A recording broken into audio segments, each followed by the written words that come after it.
जो है बुद्धि में छोटा मार्ग, रावण का मार्ग है वो छोटा मार्ग है। सीता जी को प्राप्त करना है, चोरी के द्वारा प्राप्त करना है, कम से कम समय में अधिक से अधिक प्राप्त कर लेना है। यही हमारे जीवन में जब हम उपलब्धि प्राप्त करना चाहते हैं अधिकार है।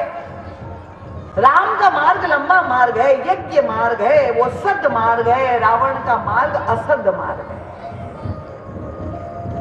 और इसलिए ये जो हमारी मति है, गोस्वामी तुलसीदास जी तो यही कहते हैं कि मति कैसे हमारी सुमति होगी। मति की तीन स्थिति, मति कुमति भी हो सकती है और मति सुमति भी हो सकती है। सुमति नहीं, निर्मल मति भी प्राप्त कर सकते हैं। और ये कब मिलेगी? गोस्वामी जी कहते एक ही उपाय है। अगर आप चाहते हैं ये गुण हमारे जीवन में आए, धैर्य का गुण, क्योंकि आजकल का नवयुवक इतना उतावला है, उसके पास समय ही नहीं है। मैंने देखा, क्योंकि आजकल वो मोबाइल का युग आ गया ना, अब मोबाइल में भी आप देखते हैं कि केवल नंबर दबाना है। और पुराने जमाने में जो टेलीफोन हुआ करते थे, वहां वो घंटी ऐसे चक्का घुमाना पड़ता था, नंबर घुमाने पड़ते थे। पर अभी किसी किसी के घर में वो एंटीक के रूप में, घर में मैंने एक हमारे प्रेमी के घर में गए, देखा किसी का फोन जोड़ने को कहा, नंबर लगा दो, माँ ने बेटे को कहा। अब वो टेलीफोन जो लैंडलाइन था उससे जो है वो घुमाने वाला, वो डायल वाला था, एक बार घुमाया, दो बार घुमाया, वो नंबर नहीं लगा। इतना गुस्सा, जोर से पटक ऐसे लात मारी फोन, बेकार है ये फोन। इतना भी धैर्य नहीं है। क्यों? क्योंकि वो मोबाइल में तो आजकल एक नंबर ही दबाने से हॉटलाइन तुरंत ही लग जाती है। अधीर हो गया है व्यक्ति। कम से कम समय में जल्दी से जल्दी हमारी कैसी उन्नति हो, कैसा बड़ा पद मिले, कैसे ये वस्तुएं मिले, कब हमें गाड़ी मिल जाए। और जब नहीं मिलती है तो फिर दो ही उपाय है, या तो अवसादग्रस्त हो जाए या अपराधी हो जाए। और अवसाद हो जाए और फिर यहाँ जो छत्तीसगढ़ की सबसे बड़ी समस्या है, नशापान वे शुरू करते। ये नशा जब व्यक्ति अवलंबन लेता है, उसका कारण क्या है? वो व्यक्ति कोई बड़ा वीर है क्या, जब वो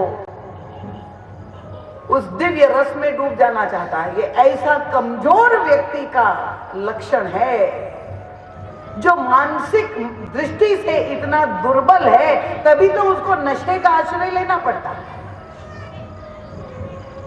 जिसके मन में साहस हो और जिसकी बुद्धि में धैर्य हो, ये दोनों पहिए अगर आपके मजबूत हो तो असफलता कितनी ही हमारे जीवन में आ जाए, वो व्यक्ति को डिगा नहीं सकती। तो भगवान राम का भी उद्देश्य यही था, इसलिए इतना द्राविड़ प्रणाम, इतना लंबा मार्ग, 14 वर्ष की ये यात्रा की। और रामचरित मानस का भी यही उद्देश्य। गोस्वामी तुलसीदास जी मानस जिस उद्देश्य से लिखते हैं, उन्होंने जो रचना की, उनका भी उद्देश्य यही है कि प्रत्येक व्यक्ति को, इस पूरे भारतवर्ष में मानव जाति को बिल्कुल रोग मुक्त कर दे। इसलिए तो मानस रोगों की चर्चा सबसे अंत में की। हर व्यक्ति स्वस्थ हो जाए, ये मानसिक विकार नष्ट होता है। पर अधीर जब व्यक्ति हो जाता है तो नव युवकों के लिए इसलिए बहुत आवश्यक है कि प्रभु की इन लीलाओं का जब तक हम उनके समक्ष नहीं प्रकट करेंगे, क्योंकि रावण ने विजय प्राप्त कर ली, लगता है सीता उनके पास है, वो सफल हो गया, पर क्या सच्चे अर्थों में उन्होंने सीता जी को प्राप्त कर लिया? क्या सफल हुआ कि नहीं? अंगद का यही उद्देश्य था, चुनौती दे दी। और तब क्या अद्भुत दृश्य हुआ, रावण ने तुरंत आदेश दे दिया सारे सैनिकों को, तुरंत उठो और इस बंदर को उठा करके फेंक दो समुद्र, क्रोध में भर के। सबने प्रयास किया, नहीं कर पाए, सफल नहीं हो पा रहे, निराश जब हो गया स्वयं रावण, और जब उठा और वह बन्ना अंगद जहां खड़े थे, उस अंगद के पैर के पास पहुंचा। परम पूज्य महाराज जी का ग्रंथ है अंगद चरित्र, अवश्य पढ़े। बहुत विलक्षण अंगद के मनोविज्ञान की व्याख्या की है मैंने। क्यों अंगद ने ऐसा किया? हम सब के लिए ये उपदेश है। बताना चाहता था अंगद कि देख लो संसार वालों, अगर रावण ने सीता को पाया होता तो ये प्रयास क्यों करता, उसे उठना ही नहीं चाहिए, उसे तो बैठे रहना चाहिए था। अरे तू क्या सीता को देगा, सीता तो मेरी है, मेरे पास है, तू क्या दांव पे लगाएगा, मेरी वस्तु को तुम दांव पर लगाने वाले। पर जहां रावण उठा, रावण अंगद ने रावण की कलाई खोल दी कि देख लो, रावण बाहर से देखने पे लग रहा है कि रावण सीता को पाने में सफल हुआ, पर रावण भी स्वयं भीतर जानता है कि मैंने पाया वाया कुछ नहीं है, ये तो भ्रांति। तो हम सबका भ्रम मिटाने के लिए अंगद ने ऐसी चुनौती, और हनुमान जी महाराज जी ने भी पहले रावण को समझाने की यही चेष्टा थी, सुमति देने के लिए। ये मति कहां से मिलेगी? गोस्वामी तुलसीदास जी बालकांड के एक दोहे में कहते हैं, 5 वस्तुएं अगर किसी के पास है जीवन में, अगर किसी ने प्राप्त कर लिया है सही अर्थों में, प्राप्ति किसको कहते हैं? होने मात्र से प्राप्त कहना नहीं है, करना नहीं है, उस वस्तु के होने का परिणाम, सुफल आपके जीवन में होना चाहिए। अगर सीता जी है, लक्ष्मी महालक्ष्मी रूपा है, लक्ष्मी है उसके जीवन में, तो जब महालक्ष्मी की कृपा प्राप्त है तो उसके जीवन में शांति है, संतोष है, जब से लक्ष्मी की कृपा है। पर देखने अगर जाए, हर घर में व्यक्ति के पास जो सफल कहे जाने वाले आज के मापदंड में सारी भौतिक रूप से उन्नति दिखाई दे रही, बड़े विकसित है, सारी वस्तुएं होते हुए भी जब जांच करके देखे, वही एक ही रोना है, क्या बताए, सब कुछ है पर शांति नहीं। इसी उद्देश्य से प्रभु ने हनुमान जी महाराज को लंका भेजा था कि जाके पता लगाओ, ऐसी भौतिक उन्नति के बीच में 400 कोस सोने की नगरी के में रहने वाला उसका स्वामी, क्या लंका में शांति है, संतोष है? और इसलिए गोस्वामी जी 10 वस्तुओं की वृद्धि हो रही, विकास हो रहा है, तो विकास की परिभाषा आज के संदर्भ में है। हर बार नई सरकार आती है, विकास की बात कहते हैं, नेताओं तो बताए देवता है, नई व्याख्या कर दी हमारे राम राजेश जी ने, नेवता देवता लेवता। तो वो विकास की परिभाषा, मापदंड यही हो, भौतिक उन्नति। महाराज जी का एक संस्मरण है, बनारस में वैद्य जी थे, उनका पुत्र था अमेरिका में निवास कर रहा, जाकर के आए वैद्य जी, 3 महीने रह करके आए, अपने बेटे के पास लौट करके आए, इतने उत्साह से भरे हुए, क्योंकि देखा इतनी भौतिक उन्नति दिखाई दे रही थी, बड़े बड़े जो है मार्ग और गाड़ियां, बड़ी इमारतें। तो आके महाराज जी से कहा, महाराज जी आप लोग जिस राम राज्य की चर्चा करते हैं ना, वो तो अमेरिका में है। महाराज जी ने कहा, आप राम राज्य छोड़ के यहाँ क्यों आ गए, वही रहते ना। तो भौतिक उन्नति का नाम राम राज्य नहीं है, अच्छी व्यवस्था का नाम राम राज्य। राम राज्य परिवर्तन है, और वो परिवर्तन केवल बहिरंग नहीं है, अंतरंग परिवर्तन। एक ऐसी क्रांति, हृदय में परिवर्तन जब हो, जब सबसे छोटा अंतिम व्यक्ति भी वो कायरता से मुक्त होकर उस शौर्य गुण से, वीरता से, प्रभु से एकत्व की बात कहे, तब जाके आप कल्पना कीजिए, प्रभु पारिश्रमिक दे रहे राम नाम की मुद्रिका उस केवट को, और कहते, नाथ आज मैं काहन पापा, मिटे दोष दुख दारिद्र धामा। जब लेने वाला और देने वाला, क्या अद्भुत आदर्श प्रभु ने रखा है। परम पूज्य महाराज जी कहते, प्रभु का जो धैर्य है, और ये धैर्य का गुण कैसे आता है, महाराज जी कहते 5 वस्तु किसी के जीवन में है। मति सबसे पहले नाम लिया है, कीरति गति भूति भलाई, जब जेहि जतन जहां जेहि पाई, सो जानब सत्संग प्रभाव, लोक वेदना अनुभाव।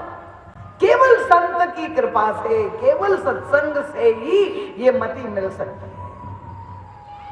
इसीलिए आप लोगों से निवेदन करते हैं कि ये सत्संग में अपने बालकों को अवश्य लाए। पर मानस की तो रीति अनादिकाल से यही है, वृद्ध वृद्ध वहंग कहाँ है। महाराज जी से किसी ने कहा था, महाराज जी क्या बताए, आपकी कथा में तो ऐसा ही दिखाई देता है, बड़े बूढ़े ही आते, कोई नौजवान लोगों के लिए ये उपादे ये कथा है, वो लोग तो आते नहीं। महाराज जी ने कहा तुम तो आ गए ना, नवयुवकों की मत चिंता करा, वो भी जब बूढ़े होंगे तो आएंगे, आना तो पड़ेगा ही। पर हाँ, अगर जब आपके सामने इतना लंबा जीवन है, उस समय अगर आपको ये शिक्षा, ये मार्गदर्शन मिल जाए, ये नीति और प्रीति, भगवान राम की रीति क्या थी, वो अगर हमें वो दिग्दर्शन मिल जाए, तो किस मार्ग से चलकर हमें विजयश्री प्राप्त हो, कैसे हम जीवन में सफल हो। और नहीं तो वो छोटे मार्ग का अवलंबन करके जो रावण के जीवन में हुआ, सीता जी का अपहरण करके ले आया, पर क्या उन्होंने पाया कि खोया। वास्तव में विचार करके देखिए, हनुमान जी ने भी वो सुमति देने का प्रयास किया। सत्संग के बिना सुमति प्राप्त नहीं हो सकती। ये बुद्धि में जो विकार है उसको नष्ट करके ये सद्गुणों से आभूषित करना है। और रावण के पास सब उपलब्ध थे, गुरु के रूप में त्रिभुवन गुरु भगवान शंकर भी उपलब्ध थे, और निर्मल मति देने वाली जगत जननी श्री किशोरी जी भी उपलब्ध। जासु कृपा निर्मल मति। पर हम रावण की घोर निंदा इसलिए करते हैं कि दोनों उपलब्ध होते हुए भी ये विवेक नहीं कि क्या मांगना चाहिए। और तब अधीर भगवान श्री राम के गले में, वो दृश्य भी प्रसंग बड़ा मनोरंजक है, अक्सर जो है वक्ताओं में लोकप्रिय है। महर्षि कहते हैं कि जब धनुष यज्ञ का समारंभ हुआ और घोषणा हुई, जनक के दूत ने घोषणा की, सारे राजा बैठे हुए थे, अद्भुत मनोविज्ञान, वो भी हमारा समाज का ही तो दृश्य महाराज जी ने प्रस्तुत। और जहां घोषणा हुई कि जो भी धनुष तोड़ेगा उसे श्री किशोरी जी प्राप्त होगी, सीता प्राप्त हो गई, और तब इतने लोग जहां उपस्थित थे, गोस्वामी तुलसीदास जी का तो कैमरा घूम रहा। अब हर व्यक्ति अपना शौर्य, महर्षि कहते अब विजय श्री प्राप्त करनी है, रथ पर बैठा हुआ तो दिखाई दे रहा पूरा शौर्य, जय किसका बाहुबल, ऐसे फूंक करके आवाज देकर। और तुलसीदास जी ने देखा क्या करे, परिकर बांधी उठे, एकदम दिखा कि मैं कितना वीर हूं, अब भी जाके तोड़ दूंगा। पर तोड़ने में वहां इतना अनुशासन नहीं है जितना आप लोग रखते हैं कथा के बाद प्रसाद लेने के लिए। सारा अनुशासन भूल गया, भगदड़ मच गई। भगदड़ क्यों मच गई? क्योंकि लगा अगर हमसे पहले किसी अन्य राजा ने तोड़ दिया तो मुझे अवसर ही नहीं मिलेगा, चांस ही चूक जाएगी। ऐसी भगदड़ मच गई जहां दौड़ पड़े। स्वामी तुलसीदास परिकर बांधी उठे, अकुलाई अधीर हो गए। वो दूसरा पहिया, शौर्य का पहिया तो ठीक था, पर वो धैर्य का पहिया टूट गया, अधीर हो गए।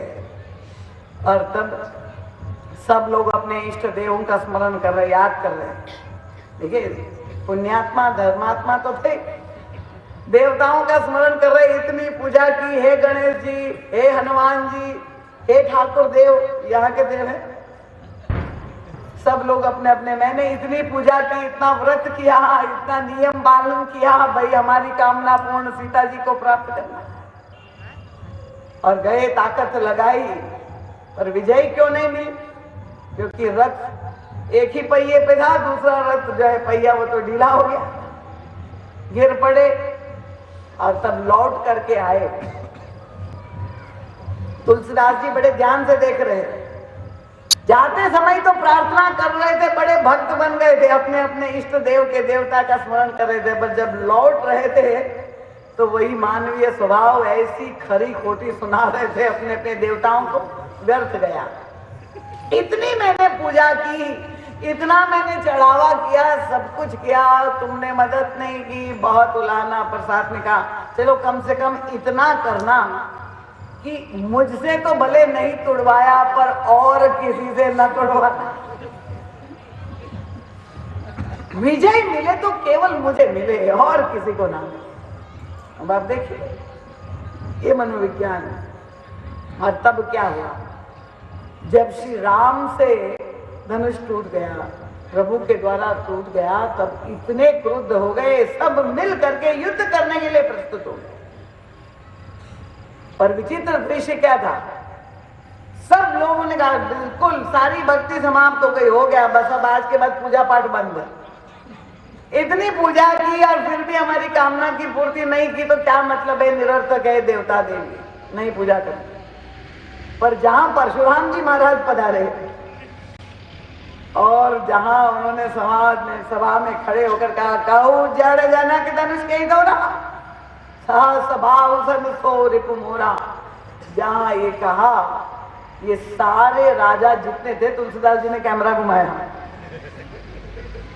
इतने प्रसन्न हो गए, फिर से भक्त बन गए, अपने अपने भगवानों को कहते बहुत अच्छा हुआ हमसे नहीं तुड़वाया, अगर आज तुड़वा दिया होता तो हमारा गला।